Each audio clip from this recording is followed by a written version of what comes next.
ஹரே கிருஷ்ணா, ஹரே கிருஷ்ணா, ஹரே கிருஷ்ணா. சின்ன மங்களாச்சாரம் பண்ணிடலாம். ஹரே கிருஷ்ணா. ஓம் நமோ பகவதே வாசுதேவாய. ஓம் நமோ பகவதே வாசுதேவாய. ஓம் நமோ பகவதே வாசுதேவாய.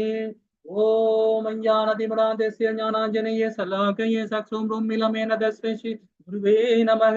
ஸ்ரீ சைத்தன்ய மனோபீசிரும் சாவிரும் என பூதலே ஸ்வயம் ரூபகதாமாயம் ததா சிவபாத்திகம் ஏ கிருஷ்ணா கருண சிந்தே தீனபந்தே ஜகத்பதே. ஓ கிருஷ்ணா கோபிகா காந்தா ராதா காந்தா நமஸ்துதே. அப்னகாஞ்சன கௌராங்கி ராதே விருந்தானேஸ்வரி மானோ சுதேவி பிரியமானி ஹரி பிரியே வாஞ்ச கல்பத்தராய கிருப சிந்தே வச அதிநானா பாவனியே வைஷ்ணவியோ நமோ நமக. जय श्री कृष्णा चैतन्य प्रभु नित्यानंद श्री अद्वैत गदाधर श्रीवासादि गौर भक्त वृंद. हरे कृष्णा कृष्ण कृष्णा हरे हरे हरे राम राम राम हरे हरे. हरे कृष्णा कृष्ण कृष्णा हरे हरे हरे राम राम राम हरे हरे. हरे कृष्णा कृष्ण कृष्णा हरे हरे हरे राम राम राम हरे हरे. ஓம் ஹரே கிருஷ்ணா. வந்தவருக்கு எல்லாருக்கும் நமஸ்காரம். ஹரே கிருஷ்ணா. நீங்க அத்தியாயம் 2, அதாவது பகவத்கீதையோட சுருக்கம் பார்க்க போறோம். இந்த அத்தியாயம் வந்து கீதையோட முழு சுருக்கமும் அதுல பார்க்க போறோம். ரொம்ப அழகா பகவான் இதுல வந்து ஆத்ம தத்துவம், சாங்கிய தத்துவம் கொடுக்கிறார். மூன்றாவது பாத்தீங்கன்னா வர்ணாச தர்மத்தை பத்தியும் கொடுக்கிறார். நம்மளுடைய கடமை என்ன அதுவும் கொடுக்கிறார். ஏன்னா நம்ம முதல் அத்தியாயத்துல அர்ஜுனோட கவலைகள் நம்ம பார்த்தோம். 5 விதமான கவலைகள் பார்த்தோம். அதுக்குள்ள பதில வந்து பகவான் வந்து இந்த அத்தியாயத்துல ரொம்ப அழகா நமக்கு உபதேசம் பண்றார் அர்ஜுனன் மூலியமாக. நாம எல்லாமே அர்ஜுனோட ஸ்தானத்துல இருந்து நம்ம இந்த கீதையை நாம படிக்கிறோம். ஹரே கிருஷ்ணா. இப்ப கீதையோட சாரம்சம் என்ன அப்படின்னு பார்ப்போமா? ஹரே கிருஷ்ணா. சரி, இந்த நிகழ்ச்சி ஏற்பாடு பண்ணி கொடுத்தாங்க இல்லையா ஸ்ரீ ஸ்ரீ ராதா கோவிந்தா இஸ்கான் பெங்களூருக்கு, நம்ம அனைவர் சார்பாகவும் ஒரு சின்ன பிரார்த்தனை. ஓகே.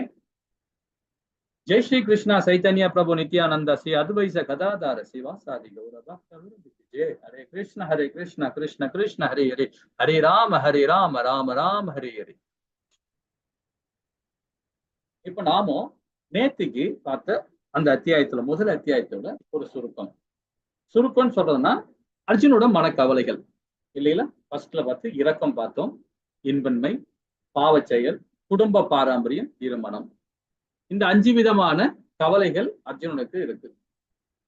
இது நமக்கு எல்லாருக்குமே இருக்கும் இல்லைங்களா.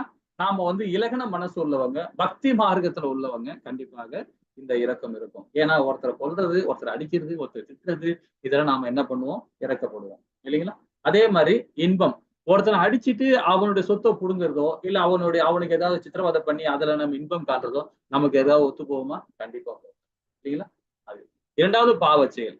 அதனால ஒரு பாவத்தை நம்ம ஏன் அதை செய்யணும் அப்படின்னு தீர்மானிப்போம். அதனால குடும்பம் ஒரு ஆளை வந்து ஒரு வீட்டுல உள்ள ஒரு முக்கியமான தலைவனா இருக்கணும், ஏதாவது நம்ம சித்திரவதை பண்ணி ஏதாவது ஒரு கொலை பண்ணிட்டோம், ஏதோ ஒண்ணு செஞ்சுட்டோம்னா அந்த குடும்ப பாரம்பரியம் கெட்டு போயிடுமே அப்படின்ட்டு நாமும் இரக்க மனம் உள்ளவன் செய்வான். நம்ம செய்வோமா? கண்டிப்பா செய்யணும் இல்லைங்களா. இதே மாதிரி இது இல்லாம தேவையா இந்த சண்டைலாம் போடணுமா வேணாமான்னு சொல்லிட்டு காந்தி புத்தி கேட வச்சுட்டான் அர்ஜுனன். அதே மனநிலை தான் நமக்கு இருக்கும். செய்யலாமா செய்யக்கூடாதான்னு. ஆனா இதுல ஒரு என்ன வித்தியாசம் பாத்தீங்கன்னா, இதெல்லாம் இரக்க மனம் வேணும், இரக்க மனம் குணம் வேணும், இல்லைன்னு சொல்லல. ஆனா அதே வந்து நம்மளுடைய தர்மம் என்ன அதை நாம கரெக்டா ஃபாலோ பண்ணணும். நம்ம கடமை என்ன, இப்ப கடமைக்கும் தர்மக்கும் உள்ள வித்தியாசம் என்ன அதையும் நாம இதுல பார்ப்போம் இல்லைங்களா. ஹரே கிருஷ்ணா. சரி, இப்ப நாம இன்னைக்கு இந்த அத்தியாயம் மூலியமா அர்ஜுன் நேற்று கவலைப்பட்டார் இல்லைங்களா, அதோட சாரம்சம் என்ன அப்படின்றத ரொம்ப அழகா பகவானுக்கு தீர்க்கமான முடிவு கொடுக்கிறார். இப்ப ஏன் அர்ஜுனன் போராட விரும்பவில்லை? இரக்கம். 28ல இருந்து 30வது பதம் வரைக்கும் நம்ம பார்த்தோம் இல்லைங்களா. அது பகவான் கிருஷ்ணர் அவற்றை விரிவாக்கம் ஸ்லோகம் மூலியமா விரிவாக்குறார். 11ல இருந்து 30வது பதம் வரைக்கும் இந்த அத்தியாயத்துல 2வது, அதாவது ஞான யோகம் சொல்லப்படலாம். அதுல பதில் என்ன சொல்றாரு பாத்தீங்கன்னா, நான் உடல் அல்ல அப்படின்றார். 11ல இருந்து 30வது பதம் ஆத்ம தத்துவத்தை விளக்குறாரு பகவான். நான் உடல் அல்ல. அப்ப நாமெல்லாம் யாரு? அப்போ நம்ம தெரிஞ்சுக்கிறோம் இல்லைங்களா, நாமெல்லாம் யாரு அப்படின்னு தெரிஞ்சுக்கிறோம். இந்த உடல்னா என்ன? உள்ள ஆத்மா இருக்கு, பரமாத்மா இருக்கு. இதெல்லாம் என்ன அப்படின்றத நாமும் இத படிக்க போறோம். அதுல சிம்பிளா சொல்லிட்டார் பகவான். இந்த இதுல வந்து நான் உடல் அல்ல. நாம் எல்லாம் அப்படிதான் இருக்கணும். இந்த உடல் வந்து பௌதீகம், இது மாய, இது அழியக்கூடிய உடல். மாற்றம் செகண்ட் செகண்ட் மாற்றம் ஏற்படக்கூடிய உடல் இது. இது நம்முடைய உடலே கிடையாது. நாம இந்த ஆத்மா இருக்கிற வரைக்கும் தான் நம்ம உடல் இது. இல்லைன்னா ஆத்மா பிரிஞ்சிடுச்சுன்னா கண்டிப்பா இந்த உடல் பூமி மாதாவுக்கோ இல்ல அக்னி பகவானுக்கோ இல்ல கங்கைக்கோ விட்டுருவாங்க, இந்த உடல் போயிடும். இல்லைங்களா? ஆனா ஆத்மா, அதை பத்தி விரிவா நாம இன்னைக்கு படிப்போம். இல்லைங்களா? நான் உடல் அல்ல அந்த சாராம்சம் மூலியமாக நமக்கு ஞான யோகம் மூலியமா கொடுக்க போறார். 11ல இருந்து 30 வரைக்கும் இன்பன்மை, 31ல இருந்து 27 கர்ம காண்டம் மூலியமாக நிஷ்காம கர்ம யோகத்தை சொல்றார் பகவான். என்ன சொல்றாரு பாருங்க, சொர்க்கம் அல்லது ராஜ்யம், உன்னுடைய கடமைக்காக நீ போரிடுன்றார். உன்னுடைய கடமை என்ன? சத்திரி கடமை. இங்க வர்ணாச தர்மத்தை பத்தி சொல்றாரு. உன்னுடைய கடமை என்ன? நீ ஒரு சத்திரியன், சத்திரனை இருக்கிறவன் போர் பண்ணிதான் ஆகணும். நீ இறந்தாலும் சொர்க்கம் தான், இறக்கலைன்னா ஒரு ராஜ்யம். உன்னை கடமையெல்லாம் யாராரு தன்னுடைய கடமையை சரிவர செய்யறாங்களோ அவங்களுக்கு கண்டிப்பா ராஜ்யம் கிடைக்கும். அதுல இறந்தாலும் சரி கண்டிப்பா சொர்க்கம் தான். பகவான் ரொம்ப அழகா சொல்றாரு. அப்ப நம்மளுடைய கடமை என்ன? ரொம்ப அழகா இந்த அத்தியாயம் மூலமா நமக்கு விளக்குறாரு. பாவ செயல் 33ல இருந்து 38 53 பதம். அதாவது ஞான யோகத்துல புத்தி யோகத்துல ரொம்ப அழகா கொடுக்குறாரு இந்த பதத்தை மூலியமா. பக்தி செயல்பாடு பாவமே இல்லைன்ற. என்னப்பா இது, பக்தி செயல்பாடு பாவமே இல்லைன்னா உண்மைதானே? ஒரு ஒரு உதாரணம் சொல்லலாமா? நாம ஒரு காரியம் பண்றோம். நாம என்ன காரியம் பண்றோம்னா பகவான அருளால பகவானை மையப்படுத்தி ஒரு செயல் பண்றோம். ஒரு காரியம் ஒரு ஒரு நல்ல விஷயமோ ஏதோ ஒண்ணு பகவான் பக்தி மார்க்கம் மூலியமாக பகவானை மையப்படுத்தி ஒரு செயல் செஞ்சுட்டு இருக்கோம். ஆனா ஒரு பௌதிகவாதி அவர் என்ன பண்றாரு, அந்த செயல் நம்ம செய்யற செயலை பார்த்துட்டு இவர் என்ன முட்டாள்தனமா செஞ்சுட்டு இருக்காங்க, இவர் என்ன இப்படி பண்றாரு, அவர் அப்படி பண்றாரு, இப்படி பண்றாரு, நம்ம குறை சொல்லிட்டு ஒருத்தர் பக்கத்துல நின்று கேட்டு சொல்லிட்டு இருக்காங்க.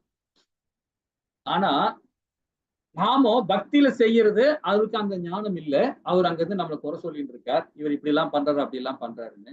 ஆனா அவரு பாவத்தை செஞ்சுட்டு இருக்கார். அவரு அந்த பாவத்தை செஞ்சுட்டு இருக்காரு, நம்மளை குறை சொல்லினே இருக்கிறார். ஆனா அந்த பாவத்தை செய்ய சொன்னது யாரு? அவர் செய்யறாரு. அதுக்கு காரணம் யாரு? நாம தான். ஆனா நாம பகவான் அருளால நம்ம பகவான் மையப்படுத்திதான் நம்ம செஞ்சுட்டு இருக்கோம். அவரை வச்சுதான் நம்ம ஹரே கிருஷ்ணா அதே பகவான் நாமத்தை சொல்லிட்டே நம்ம உட்காந்து ஏதோ ஒண்ணு பக்தி மார்க்கம் செஞ்சுட்டு இருக்கோம். அது தவறே இல்லை, அது தர்மம் அது. ஆனா அவருக்கு அது புரிதல் இல்லாம அவர் நம்மள தப்பு தப்பா திட்டிட்டு இருக்கார், சாபம் விட்டு இருக்கார். ஆனா அவருக்கு சாபம் வர்றதுக்கு காரணம் யாரு? நாம தான். அதனால அவர் செய்யற பாதி அத பாவத்தை பாதி பாவம் நம்மளே வந்து சாரும். இது என்னடா இது, நம்ம பக்தி தானே செஞ்சுட்டு இருக்கோம், நமக்கு எப்படி அந்த பாவம் வந்து சேரும் அப்படின்னு. இதே நாம பௌதிகத்துல செஞ்சோம்னா கண்டிப்பாக அவர் செய்யற பாதி பாவம் நம்மள வந்து சேரும். அதே பக்தி மார்க்கத்துல இருக்கும் போது செய்யும் போது பாத்தீங்கன்னா இந்த பாவம் நமக்கு வராது. அந்த பாவம் பகவானே ஏத்துக்கிறார். அது பக்தி செயல்பாடு பாவமே இல்லைன்ற. அப்போ அவன் பாவம் செய்யறான், பாதி பாவம். அது காரணம் யாரு? நாம தான். காரணம் நாம தான். ஆனா அது பாவத்தை செய்யறார். இது ஒரு விஞ்ஞானம். இது ரொம்ப நுணுக்கமா பார்க்கணும். அப்போ நாம யாரை பார்த்தாலுமே சரி பகவானுடைய உணர்வோட பார்க்கணும். எழுத்தாப்புல விரோதியா இருந்தாலும் சரி, நண்பனாக இருந்தாலும் சரி, யாரா இருந்தாலும், மனைவியா இருந்தாலும், கணவனா இருந்தாலும், பிள்ளையா இருந்தாலும், சமுதாயத்துல யாரு அனிமலா இருந்தாலும் சரி, அத பகவானுடைய உருவமா தான் நம்ம பார்க்கணும். ஏன்னா அவனுக்குள்ளேயும் பரமாத்மா இருக்க. இதான் ரொம்ப அழகா இந்த அத்தியாயம் மூலமா நம்ம விளக்குறோம். இன்னும் விரிவா பார்க்கலாம் பாருங்களேன். இருமனத்தை பத்தி 41வது பதத்துல சொல்றாரு.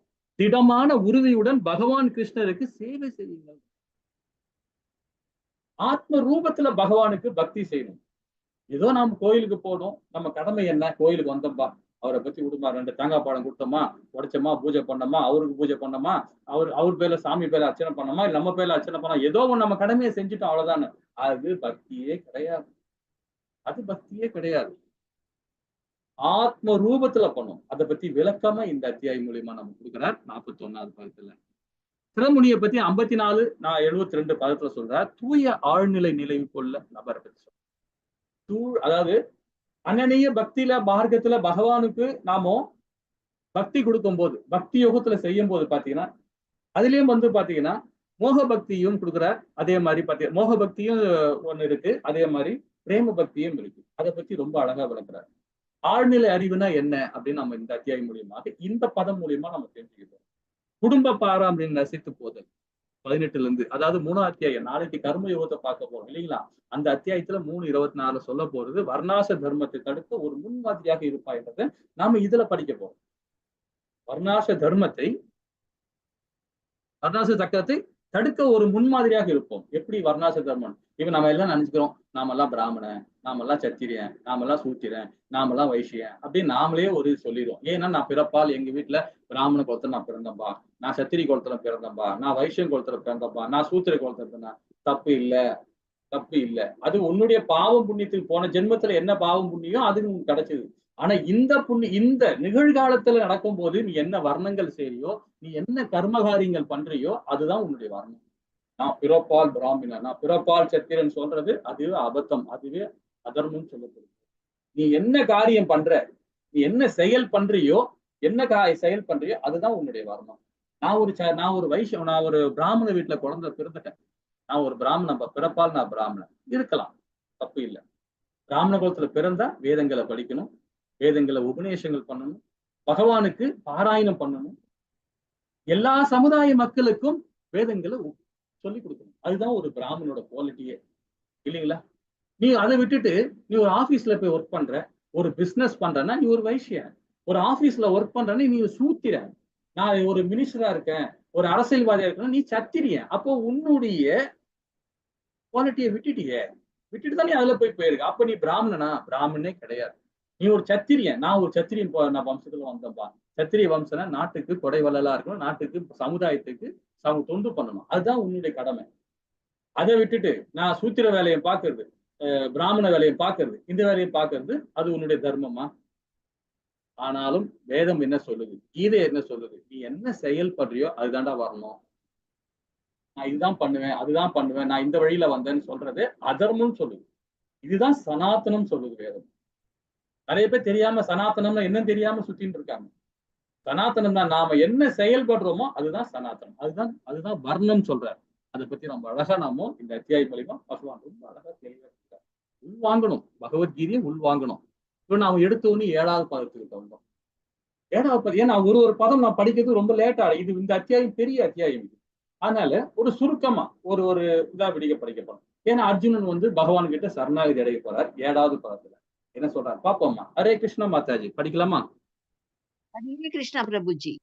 हरे कार्पण्य दोष बहुधा स्वभावः पृच्छामि त्वं धर्म सम्मूढचेतः यश्रेयः निश्चितं प्रहुदि तन्मे शिष्यस्ते अहं शादी मां त्वां प्रपन्नं। हरे कृष्ण प्रभुजी। प्रणाम प्रभुजी। हरे कृष्णा, हरे दंडा प्रणाम। हरे கிருஷ்ணா. இந்த பதத்துல என்ன சொல்றாரு பாருங்க. இந்த பதத்துல அதாவது, இப்பொழுது நான் என் கடமையை பற்றி குழப்பம் அடைந்து கருமித்தனமான பலவீனத்தால் என் இயல்புகள் எல்லாம் இழந்து விட்டேன் அப்படின்றான் அர்ஜுன். இந்த நிலையில் எனக்கு நல்லது எது என்று நிச்சயமாக கூறும்படி உண்மை நான் கேட்டுக்கொள்கிறேன். இப்பொழுது உம்மிடம் சரணடைந்த சில நான் இதன் முதல் அத்தியாயத்துல ரொம்ப துக்கப்பட்டிருக்கான், இறக்கப்பட்டிருக்கான். நிறைய விஷயங்கள் நம்ம பார்த்தோம், 5 விதமான இறக்க குணங்கள் பார்த்தோம். இந்த இடத்துல பகவான் கிட்ட சரணாகதி அடைகிறார். அப்ப சரணாகதி அடைகிறாருன்னா அப்ப அவர்களுக்கு மாற்றம் ஏற்பட்டிருக்கு. அவர் என்ன உணர ஆரம்பிச்சிட்டாரு? ஆஹா, நாம செய்யற தப்பு, நம்ம தப்பு செஞ்சுட்டு இருக்கோம், அது உணர ஆரம்பிச்சார் இல்லைங்களா? இப்ப இது முன்னாடி பாத்தீங்கன்னா அர்ஜுனோட நிலைமை என்னன்னு பாருங்க. அர்ஜுனனுக்கும் பகவானுக்குள்ள உறவு என்னன்னு பாருங்க. முதல்ல ஒரு உறவினரா இருந்தார், அப்புறம் ஒரு நண்பராக இருந்தார் இல்லைங்களா? இப்போ பாத்தீங்கன்னா ஒரு குரு ஸ்தானத்துல பகவானை ஏத்துக்கிட்டார். இப்ப பகவானை ஒரு குருவாக ஏத்துக்கொண்டார். குருவாக ஏத்துக்கொண்ட பிறகு பகவான் கிட்ட சரணாகதி அடைகிறார். கிருஷ்ணா, நான் இந்த மாதிரி இருக்கேன், இந்த சிக்கல்ல இருக்கிறேன், எனக்கு இதுக்கு ஒரு விளக்கம் கொடு அப்படின்னு பகவான் கிட்ட முறையிட்டார். இப்ப நமக்கும் அதே கதி தானே. நாமளும் ஏதாவது ஒரு ப்ராப்ளத்துல இருக்கிறோம்னு நினைச்சீங்களேன், நம்ம என்ன பண்ணுவோம்? நம்மளோட மூதாதியர்களோ, நம்ம தாய் தந்தையர்களோ, நம்ம உயர் அதிகாரிகளையோ நாம சந்திச்சு கேட்போம். ஐயா, எனக்கு இதுல ப்ராப்ளம் இருக்கு, எனக்கு ஏதாவது சொல்யூஷன் கொடுங்க அப்படின்னு கேட்போம் இல்லைங்களா? அது சரணாகதி அடையணும். சரணாகதி அடைஞ்சு கேட்டாதான் அதோட பலன் கிடைக்கும். இப்ப அந்த ஸ்தானத்துல அர்ஜுனன் வந்துட்டார். ஏன்? அதுக்கும் ஒரு காரணம், நெருக்கடி. அவருக்கு பிரச்சனையில இருக்கிறார். அந்த நெருக்கடியை சமாளிக்கிறதுக்காக தான். நெருக்கடின்னு வரும்போது நமக்கு என்ன நினைக்கும் பாருங்கன்னா, உறுதித்தன்மை நமக்கு இருக்காது.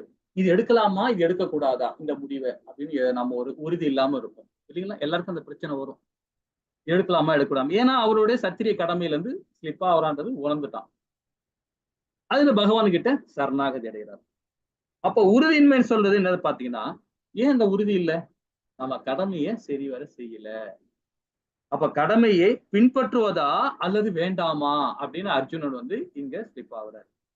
எது சிறந்தது, எது வெல்வது என்றது, எது அல்லது தோற்பதா அப்படின்ற குழப்பத்துல அர்ஜுனன் வந்து இந்த மனநிலையில வந்துட்டார். நம்ம இதுல இருந்து நாம என்ன புரிஞ்சுக்கணும் பாருங்க. இந்த ஸ்லோகம் மூலியமா அர்ஜுனோட மனநிலை.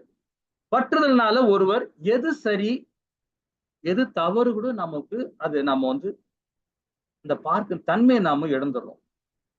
இது செய்யலாமா, இதை செய்யக்கூடாதா அப்படின்னு. ஏன்னா அந்த ஸ்ட்ராங் முடிவு எடுக்க முடியல நம்மளால. அதுக்கு என்ன காரணம்? பற்று. ஒரு ஜீவராசி மேலேயோ ஒரு பொருள் மேலேயோ நாம அதிகமான பற்று வைக்கும் போது பாத்தீங்கன்னா ஒரு முடிவு எடுக்க முடியாத சூழ்நிலை நம்ம வருவோம். ஏன் அர்ஜுனுக்கு இந்த மனநிலை வந்ததுன்னு பாத்தீங்கன்னா, எதிர்த்தாப்புல இருக்கவன் என் தாத்தா இருக்கான், என் மாமன் சல்லியன் இருக்கான், என் மாமன் சகுனி இருக்கிறான், என் அண்ணன் இருக்கான், துரியோதன் இருக்கான், என் நண்பர்கள் இருக்காங்க, எல்லாமே இருக்கிறாங்க அப்படின்னு அவங்க மேல ஒரு பற்று. இந்த பற்றுதனாலதான் அவன் தன்னுடைய கடமையை சரிவர செய்ய முடியல. அதுக்காக நம்ம வீட்டுல இருக்கிற மனைவியோ, கணவனையோ, பிள்ளைகளையோ, பேர பிள்ளைகளை நாம ஒதுக்கி வைக்க முடியுமா? நமக்கு என்ன கடமையோ அந்த கடமையை செய்யணும், சரிவர செய்யணும். தப்பு பண்ணா தப்பு, சரி பண்ணா சரி அப்படின்னு சொல்லணும். பற்றற்ற தன்மையா நாம எல்லார்கிட்டயுமே இருக்கணும்ன்றதுதான் இந்த வேதம் நமக்கு சொல்ல விரும்புது. பற்றோட இருக்கும் போது பாத்தீங்கன்னா நம்ம பிள்ளைகளையோ, கணவரோ, மனைவியோ ஏதோ தவறு செஞ்சாலும் நாம அட்ஜஸ்ட் பண்ணிட்டு போறோம். அட்ஜஸ்ட் பண்ணி கேட்டா அது உறவுன்னு சொல்லுவோம். ஆனா வேதம் என்ன சொல்றது? அக்செப்ட் பண்ணி அதுக்குள்ள தண்டனை அனுபவிச்சே ஆகணும்னு வேதம் சொல்லுது. கீதையும் அதுதான் சொல்லுது. 18 அத்தியாயத்துல ரொம்ப அழகா அர்ஜுனன் பகவான் கொடுக்குறாரு. அர்ஜுனுக்கு உபதேசம் பண்றார் 18 அத்தியாயத்துல. சரி, இன்னும் விரிவா பார்ப்போம். ஏன் சரணாகதி அடைகிறார்? இப்ப அவருடைய வீக்னஸ் நம்ம தெரிஞ்சுக்கிட்டோம். அப்ப அவன் பலவீனமாக இருக்கிறதுனால பகவான் கிட்ட சரணடைகிறான். பகவான் எதுக்காக அவன் வந்து பகவான் கிட்ட சரணாகதி அடைகிறான்? அவனுடைய வீக்னஸ் புரிஞ்சுக்கிட்டோம். உறவில் ஒரு மாற்றம் இருக்கு, அதையும் நம்ம புரிஞ்சுக்கிட்டோம் இல்லைங்களா? இதனால என்ன கிடைக்குது பாருங்க, அர்ஜுனனுக்கு ஞானம் பகிரப்பட போகிறது. இப்ப நிறைய விஷயங்கள் பகவான் வந்து அவனுக்கு கொடுக்க போறார் இந்த ஸ்லோகம் மூலியமா. ஏன்னா சரணாகதி அடைஞ்சுட்டான் பகவான். அப்போ பகவான் வந்து பாருங்கன்னா ஒரு 6 விதமான ஐஸ்வர்யங்கள் பகவான் உணர ஆரம்பிச்சு. பகவானோட 6 ஐஸ்வர்யங்கள் பாருங்க: அழகு, பலம், அறிவு, செல்வம், துறவு, புகழ். இந்த 6 விதமான பகவான் கிட்ட இந்த ஐஸ்வர்யங்கள் இருக்கு. இன்னும் நிறைய சொல்லிட்டே போலாம். ஏன் பகவான் சரணாகதி அடைஞ்சாங்க? இது எல்லாமே அர்ஜுனன் உணர ஆரம்பிச்சுட்டான். ஆனாலும் பாருங்க, இந்த 7, 8 இந்த 7ல சரணாகதி அடைஞ்சிட்டான் பகவான் கிட்ட. அந்த 8, 9வது பாதத்திலையும் திரும்பவும் பழையபடி உட்காந்துக்கிட்டான். ஐயோ எனக்கு கஷ்டமா இருக்கு, ஐயோ எனக்கு கஷ்டமா இருக்கு, இது பண்றது அது பண்றது ரொம்ப ஃபீல் பண்ண ஆரம்பிச்சிட்டான். அதை பத்தி விளக்கமா படிக்கலாம். இப்ப இந்த கிளியை பாருங்க. இந்த பதத்துல இப்ப பார்த்தா ஒரு மேகம் மாதிரி தெரியுது. ஆனா ஒரு மரம் வந்து நமக்கு கண்ணுல தெரியுது இல்லைங்களா? ஆனா அந்த மரத்துக்குள்ளார கிளி ஒண்ணு இருக்கு. கிளி வந்து ஒரு பழத்தை தின்னு இருக்கு. ஒரு பறவை வந்து பழத்தை தின்னு இருக்கு. இப்போ ஒரு மரம் மட்டும் இருக்கிற மாட்டும் நம்ம தெரியுது வந்து ஒரு பௌதிகமான கண்கள். அதே வந்து பகவான் கிட்டயோ, மேல் அதிகாரி கிட்டயோ, ஒரு தாய் தந்தையர்கிட்டயோ நாம ப்ராப்ளத்தை சொன்னோம்னா சொல்யூஷன் கிடைக்கும் போது பாத்தீங்கன்னா அந்த கிளி என்ன சாப்பிடுதுன்னு கூட நம்ம உணர முடியும் இல்லைங்களா? ஹரே கிருஷ்ணா. சரி, இப்போ இந்த 14வது பாதத்துல பகவான் என்ன சொல்ல வர்றார்? ஏன்னா 8, 9ல திரும்பவும் புலம்ப ஆரம்பிச்சிட்டான். உடனே பகவான் என்ன பண்றாரு? 10வது பதத்துல அவனுக்கு ஞானத்தை கொடுக்க ஆரம்பிச்சிட்டார். 10வது பதம் தான் பகவானே பேச ஆரம்பிக்கிறார் இந்த அத்தியாயத்தின் மூலியமாக. என்ன பேசுறாரு அப்படின்ட்டு இந்த பதம் மூலியமா பார்க்கலாமா? ஹரே கிருஷ்ண மாதாஜி. ஹரே கிருஷ்ணா. தேகினோ அஸ்மின் ஜதா தேஹே கௌமாரம் யௌவனம் ஜரா ததா தேகாந்திர பிராப்திர் தீரஸ்தத்ரன முக்கியதி. தேகத்தை உடையவனின் உடல் சிறுவயது, இளமை, முதுமை என்று கடந்து செல்வதைப் போல ஆத்மா மரணத்தின் போது வேறு உடலுக்கு மாற்றம் வருகின்றது. நிதான புத்தியுடையவர் இது போன்ற மாற்றத்தால் திகைப்பதில்லை. ஹரே கிருஷ்ணா மாதாஜி. ரொம்ப அழகா படிச்சீங்க. இந்த பதம் பாருங்க, என் உண்மையான அடையாளத்தை பகவான் கொடுக்கிறார். என் உண்மையான நம்ம உண்மையான அடையாளம் என்ன அப்படின்றத இல்ல கொடுக்கிறார். உண்மையான அடையாளம் என்ன? நாம ஒரு தாய் தந்தருக்கு குழந்தையா பிறக்கிறோம், மகனா மகளா பிறக்கிறோம். பிறந்த உடனே என்ன பண்றோம்? தவழுறோம், அப்புறம் எழுந்து நிக்கிறோம், அப்புறம் ஓட ஆரம்பிக்கிறோம், அப்புறம் வாலிபன் ஆகுறோம், அப்புறம் கிரகசன் ஆகுறோம், அதுக்கப்புறம் மிடில்ஸ் ஒரு ஏஜ் வந்துருச்சு, அதுக்கப்புறம் வயசாகுது, அதுக்கப்புறம் நோய் வாய்ப்படுறோம், இறந்துடும். இல்லைங்களா? இந்த மாற்றம் ஏதாவது மாற்றம் ஏற்படுமா? கண்டிப்பா கிடையாது. ஏதாவது ஒரு சேஞ்சஸ் இருக்குமா? அதுல இருக்காது. அப்போ இந்த உடல் பாத்தீங்கன்னா அழியக்கூடிய உடல் தான். மாற்றம் ஏற்பட்டு செகண்ட் மாற்றம் ஏற்பட்டே இருக்கும். அதுதான் சொல்ற தேகத்தின் உடையவனை உடல் சிறுவயது இளமை முதுமை என்று கடந்து செல்வது போல ஆத்மா மரணத்தின் போது வேறு உடலுக்கு மாற்றம் பெறுகிறது. அப்போ உள்ளகிற ஆத்மா இருக்கு இல்லையா? ஆத்மானா என்ன அப்படின்னு நம்ம உணரணும். நம்ம உயிர்னா இது உடல், இது உள்ளகிற உயிர் தான் ஆத்மா. சோ இந்த ஆத்மாவை பாத்தீங்கன்னா வேற உடல் தாண்டி போகும். எப்படி போகும்? நம்ம இப்போ ஒரு எக்ஸாம்பிள் சொல்லலாம். இந்த உடல் பாத்தீங்கன்னா எக்ஸாம்பிள்ல இந்த உடல் பாத்தீங்கன்னா ஒரு சூதல உடல், கண்ணுக்கு தெரிகிற உடல் இது, ஐம்புலங்களால் உள்ள உடல் இது, 24 மூலக்கூறுகளோட உள்ள உடல் இது. இதெல்லாம் இன்னும் 13 அத்தியாயம் 14 அத்தியாயில விரிவா படிக்கலாம். இப்ப இந்த உடல் சூதல உடல், கண்ணுக்கு தெரியாத உடல் ஒண்ணு இருக்கு, சூட்சம உடல் சொல்லுவாங்க. அந்த சூட்சம உடல் பாத்தீங்கன்னா பொய், அகங்காரம், மனம், புத்தி. இப்ப சூதல உடல் சொல்ல போது பாத்தீங்கன்னா இது அழியக்கூடிய உடல். ஆத்மா வெளியே போச்சுன்னு வச்சுங்களேன், வெளியே கிளம்பிடுச்சுன்னு வச்சுங்க, அப்போ ஆத்மா வெளியே கிளம்பிச்சா மரணம் தான், அது மரணம் தான். அப்போ மரணம் அடையும் சமயத்துல அந்த சமயத்துல இந்த உடல் என்ன ஆகும்? அழுகிதான் போகும். ஒண்ணு பூமி பாதாக்குள்ள விட்டுருவாங்க, இல்லைன்னா கங்கை தாயை கொடுத்துருவாங்க, இல்லைன்னா அக்னி பகவானுக்கு கொடுத்துருவாங்க. இந்த உடல் போயிடும் இல்லைங்களா, அவங்க எடுத்துப்பாங்க. ஆனா உள்ளகிற சூட்சம உடல் ஒண்ணு இருக்கு இல்லையா, கண்ணுக்கு தெரியாத உடல், அந்த உடல் அழிஞ்சுதா அழியலையா? இதுதான் முக்கியமான கொஸ்டின். இந்த உடல் ஆத்மா வெளியே போயிடுச்சுன்னா உடல் ஆட்டோமேட்டிக்கா அழிஞ்சிரும், அது யாருமே சொல்லவே தேவையில்ல, அழிஞ்சிரும். ஆனா சூட்சம உடல் அழிக்கணுமா அழிக்க கூடாதான்றது அது நாம தான் டிசைட் பண்ணணும். இந்த உடலோடு இருக்கிற ஆத்மா அது இருக்கும்போது அது தீர்மானிக்குது. என்ன மாதிரி தீர்மானிக்குது பாருங்க. நம்ம பௌதீகத்துல பந்தப்பட்ட வாழ்க்கை பற்றோடு இருந்து ஏதோ ஒண்ணு வேதம் படிக்காம ஏதோ ஒரு பௌதீகத்துல ஏதோ நல்லது கெட்டது மட்டும் தெரிஞ்சுக்கிட்டு நம்ம வாழ்க்கையை வாழணும்னா கண்டிப்பாக அந்த சூட்சம உடல் அழியாது. கோவிலுக்கு போவோம், தன்னுடைய கடமைன்னு என்னன்னு தெரியாது, ஏதோ புண்ணிய காரியத்துக்கு காசிக்கு போறோம், ராமேஸ்வரம் போறோம், அங்க போறோம், இங்க போறோம், எல்லாம் செய்யறோம். பக்தி மார்க்கத்துல போறோமா? அதுதான் மெயின் முக்கியமா. சனாதன தர்மத்து மூலியமா நம்ம போறோமா? அது ஒரு இம்பார்ட்டன்ட். ரெண்டாவது வேதம் என்ன சொல்லுதோ அந்த சாராம்சம் மூலியமா அகர்ம பணி நாம செய்யறோமா? தான் இம்பார்ட்டன்ட். அகர்ம பணியில செய்யாம வேதங்களை ஃபாலோ பண்ணாம கோயிலுக்கு எல்லாத்தையும் போயிட்டு வந்தாலும் அது சத்துவ குணம் தான். அப்போ அந்த சூட்சம உடல் அழியாது. சூட்சம உடல் அழியனாமா சுத்த சத்துவத்துல நாம செயல்படணும். சுத்த சத்துவத்துல செயல்படணும்னா ஆத்ம ரூபத்துல போகணும். ஆத்ம ரூபத்துல போனாதான் அந்த உடலும் சூதர உடலோட சேர்ந்து அழிஞ்சிடும். அப்போ ஆத்ம ரூபத்துல நம்ம செய்யணும்னா பகவானுடைய அருளால பகவானுடைய மையப்படுத்தி நம்ம செயல்படும் போது இந்த உடல் ஆட்டோமேட்டிக்கா ரெண்டுமே அழிஞ்சிரும். சூட்சம உடலும் அழிஞ்சிரும், சூதல உடலும் அழிஞ்சிரும். அப்போ அந்த பொய், அகங்காரம், அந்த மனம், புத்தி இந்த உடலோடு அழிஞ்சிரும். அப்போ வெறும் ஆத்மா மட்டும் எங்க போவோம்? நேரா வைகுண்டம் தான் போவோம். நம்ம சொந்த ஊருக்கு போறோம், நம்ம சொந்த பிறப்பிடம் அது, அங்கதான் போறோம். அந்த ஆத்மா அங்கதான் போய் சேரும். ஆனா சூட்சம உடலை நம்ம அழிக்கலைன்னா திரும்பவும் மனிதனாக பிறக்கிறோமோ, இல்ல அனிமலா பிறக்கிறோமோ, இல்ல அதல பதாதல போறோமோ, அது நாம செய்யற கர்மா. வாழ்நாள்ல நம்ம என்ன செய்ய பாவ புண்ணிய கர்மா பண்றோமோ அந்த கர்மத்துக்கு ஏத்த மாதிரி நம்ம உடல் கிடக்கும், அடுத்த உடல். அதுதான் பகவான் சொல்றார். தேகத்தை உடையவன் உடல் சிறுவயது இளமை முதுமை என்று கடந்து செல்வது போல ஆத்மா மரணத்தின் போது வேறு உடலுக்கு மாற்றம் பெறுகிறது என்றார். இதான புத்தியுடன் இது போன்ற மாற்றத்தினர் திகைப்பதே இல்லை என்றார். நான் சத்துவத்திலே இருந்துட போறேன்டா, நான் பிராமண கோட்டிலே இருக்கிறான். பிராமணன் கூட சரி அவன் கூட சத்துவத்துல இருந்தா கூட அவன் கரெக்டா தன்னுடைய கடமையை அவன் செஞ்சானா அடுத்த பிறவி பிராமணா பிறப்பானோ, இல்ல ஒரு நல்ல ஒரு குடும்பத்துல பிறப்பானோ, ஒரு செல்வந்தர் குடும்பத்துல பிறப்பானோ, ஒரு கல்வியாளர் குடும்பத்துல பிறப்பானோ, அவன் எப்படி பிறக்கிறானோ அவனுடைய கருமத்துக்கு ஏற்ற மாதிரி தான் இல்லைங்களா.